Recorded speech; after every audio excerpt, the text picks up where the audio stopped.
Hello everyone, it's Adam here. In today's video, I want to start off by thanking AltRider for a small discount on this rear brake reservoir protector. Take a good look at that. Isn't that beautiful? It comes in silver and black. I chose silver because it's very close to the front frame here. The rear subframe of my bike is black, but the front is silver. So I'm going to do silver at the front. It's really, really beautiful. Also today, shout out to JCPenney for selling me this, guys, you guys check this thing out, selling me this fantastically awesome Wookiee onesie. Isn't this nice? It's winter time here, it's really cold, and this thing is really, really comfortable. It has a hood too. All I need now is a mask. So let's get this thing started. So there's no included hardware with this bracket. All you're doing is grabbing your T30 and you're removing the bolt that holds the rear brake reservoir in place. Let's get started with that. Now, I'd already loosened this up because I was doing the rear shock install, but what you have here is you've got a T30 and you have a small little washer. There is no Loctite present. I'm gonna add some though, because well, it's just how I do things. Just a little bit, just a dabble do it. Now what you're doing is you're grabbing the AltRider rear brake reservoir, threading the OEM bolt through, and then using the existing hole to get that started. Grabbing our Wera L-Key T30.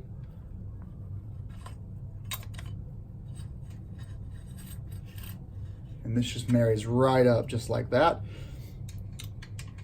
You can't over torque it. Everything can be over torqued. But the only thing, the only reason you wouldn't use Loctite on this is because you are going to be removing this in order to do your rear brake fluid flush.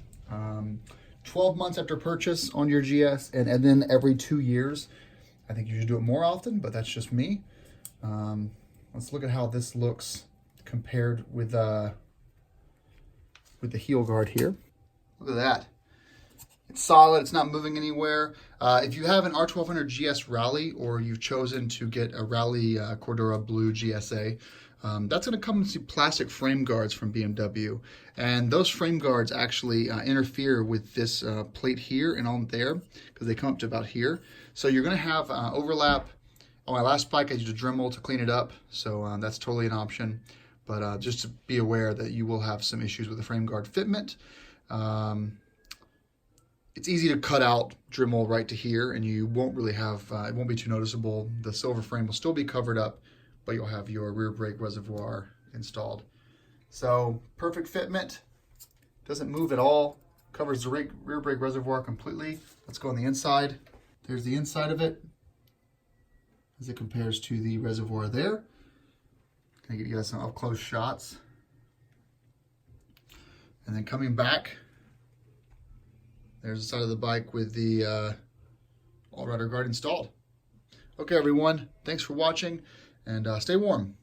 And one last thing before I let you guys go. Here is the Touratech frame guard, to give you an example. I tried this one instead of the BMW. Let's fit that up to the bike. So, front's good, but you can see right here how, right there, how it won't quite get in far enough. And you've got this gap here on this side. It appears to also impact, well, no, it's actually fine on the rest of the bike. This doesn't interfere at all, but this does interfere. So grab your Dremel, cut this out a little bit more than it already is, and you'll find yourself with a much better fitment, and then you can get it down there. Don't give Touratech $80 for this, by the way. It's just, don't do it.